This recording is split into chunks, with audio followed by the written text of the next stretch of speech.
শিক্ষা ব্যবস্থার আধুনিকায়ন ও যুগোপযোগী করার পাশাপাশি নারী শিক্ষার প্রতি বেশি গুরুত্ব দিয়েছে বিএনপি সরকার। এমন মন্তব্য করেছেন দুর্যোগ ব্যবস্থাপনা ও ত্রাণমন্ত্রী আসাদুল হাবিব দুলু।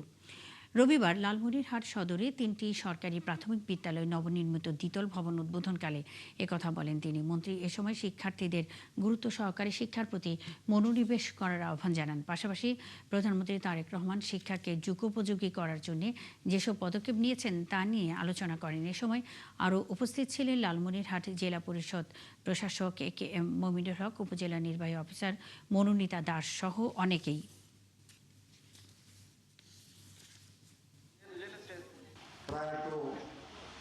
আমাদের দেশনেত্রী বেগম খালেদা জিয়া শিক্ষাকে কিভাবে গুরুত্ব দিয়েছিল, মেয়েদের উপবৃত্তি চালু করেছিলেন, কিছু কিছু ক্ষেত্রে স্কুল ফিডিং চালু করেছিলেন, অবৈতনিক ব্যবস্থা করেছেন।